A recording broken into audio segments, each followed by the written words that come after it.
Assalamualaikum warahmatullahi wabarakatuh. Perkenalkan, nama saya Hana Mardiana dari kelas 3E dengan NIM akhir 251. Di sini saya akan mempraktikkan kembali dua kasus pada uji independent test dan uji paired test.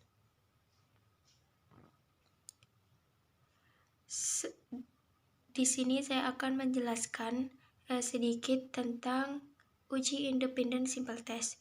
Uji independent simple test dapat disebut juga uji simpel tidak berpasangan, yang bermakna tidak ada hubungan atau keterkaitan antara dua sampel yang akan dianalisis, dengan bertujuan untuk membandingkan dua sampel yang tidak saling berpasangan.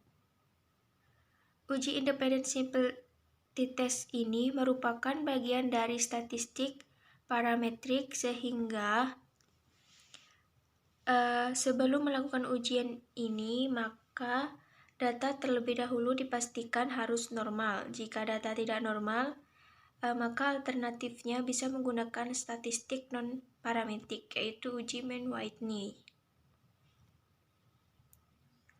Untuk homogenitas data pada ujian independent simple test ini boleh homogen atau tidak homogen, yang berarti bukan persyaratan mutlak.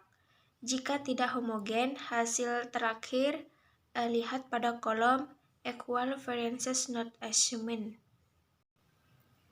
Dengan contoh kasus, seorang guru ingin mengetahui apakah terdapat perbedaan yang signifikan antara penerapan model pembelajaran A dan B terhadap kemampuan matematis siswa. Untuk itu, ia melakukan penelitian dengan mengambil sampel acak berukuran 60 yang dibagi menjadi dua kelompok. Kelompok pertama berlaku sebagai kelompok eksperimen yang mendapatkan perlakuan dengan model pembelajaran A, sedangkan kelompok 2 sebagai kelompok kontrol yang mendapatkan perlakuan dengan model pembelajaran B. Kemudian di sini adalah contoh data hasil belajarnya kelompok A dan B. 30 kelompok A dan 30 kelompok B. Kemudian rumusan masalah yang dapat kita ambil dari kasus tersebut adalah apakah terdapat perbedaan yang signifikan antara kemampuan matematis siswa dan yang menerapkan model pembelajaran A dan kemampuan matematis siswa yang menerapkan model pembelajaran B.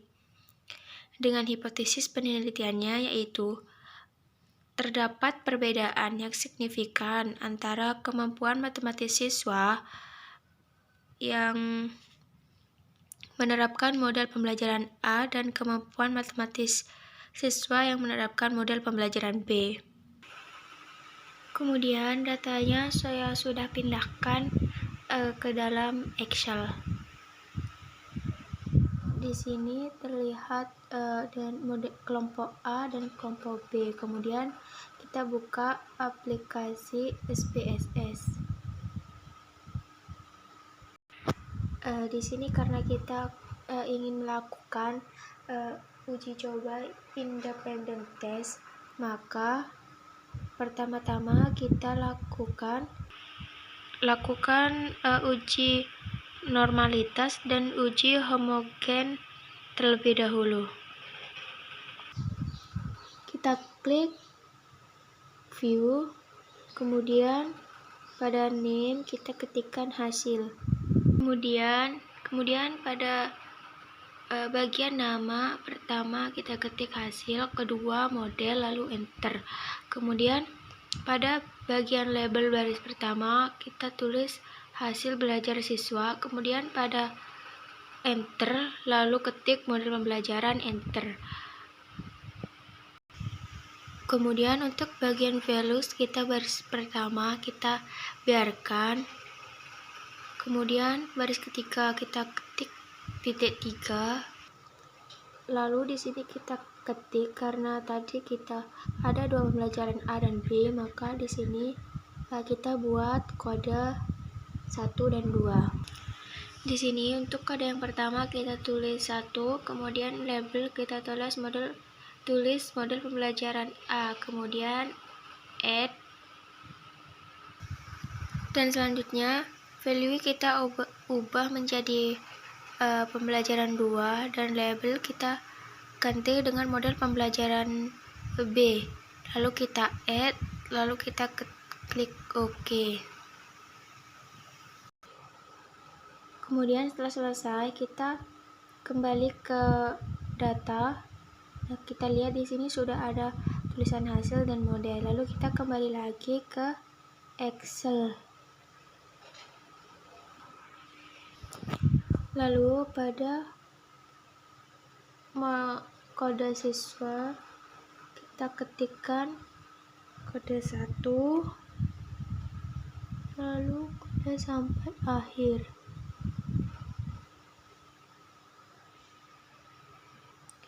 Kemudian untuk pembelajaran kode B kita ketikkan 2,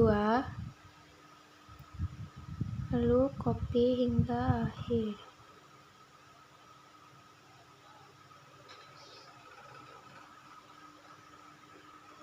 Lalu untuk siswa model A kita copy dengan Ctrl C, lalu kita kembali ke SPSS, lalu kita copy di hasil, Ctrl V.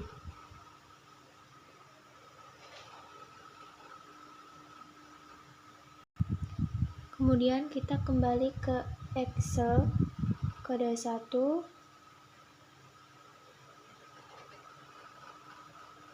lalu Ctrl C, lalu kita kembali ke SPSS, Ctrl V. Kemudian kita kembali ke Excel,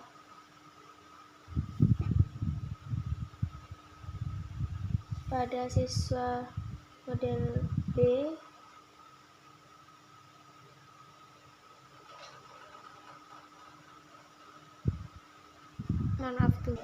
selanjutnya kita ke model B, kita blok, copy paste, Ctrl C, kembali ke SPS, tarik ke bawah 31, kita Ctrl V, kemudian kembali lagi ke Excel,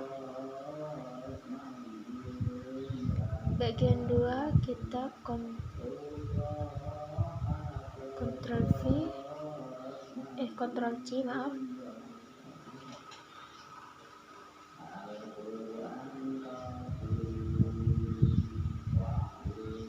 kita Ctrl C,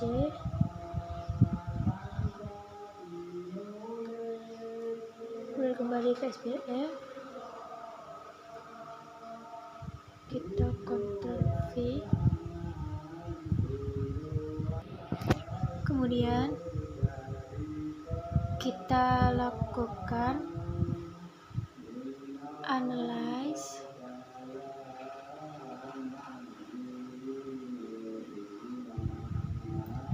lalu kita lakukan uji normalitas,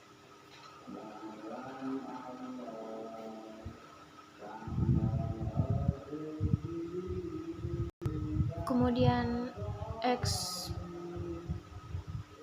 explore, kemudian hasil belajar kita pindahkan ke dependent list, faktor belajar kita pindahkan ke dan model pembelajaran kita pindahkan faktor list. Kemudian pilih plot,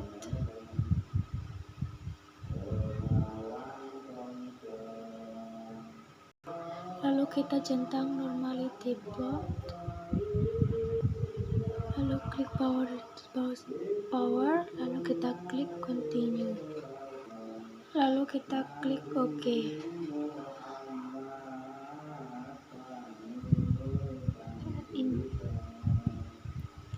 Dan ini sedang loading.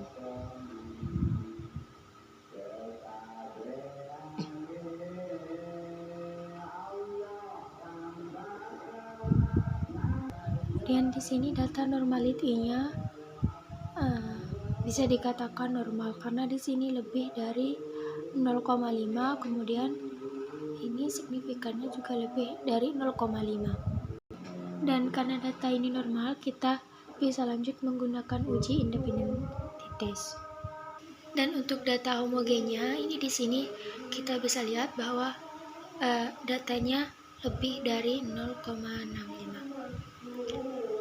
Sehingga dapat kita katakan bahwa datanya itu homogen. Lalu kita kembali ke input SPSS. Lalu kita bisa langsung melakukan independent simplicity test. Caranya analyze,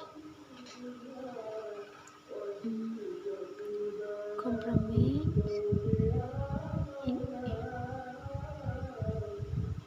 independent simplicity test. Kemudian hasil belajar kita pindahkan ke tabel variabel model pembelajaran. Kita pindahkan ke grouping variabel. Define group kita klik. Kemudian karena tadi kita mengetiknya kode 1 dan 2, maka kita juga ketik kode 1 dan 2.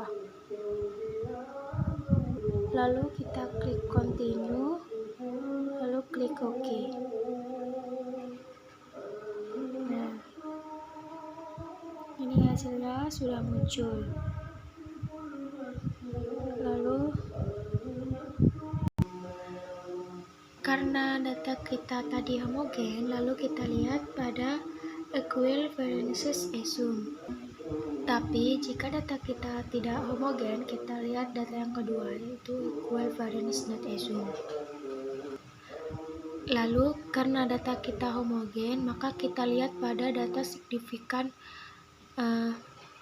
octet-lognya kita mendapatkan 0,32 dan 0,302 itu kurang dari 0,5. Jadi H0-nya ditolak dan HA-nya diterima. Jadi kesimpulannya, menggunakan model pembelajaran A atau B itu memiliki hasil signifikan terhadap hasil pembelajaran siswa.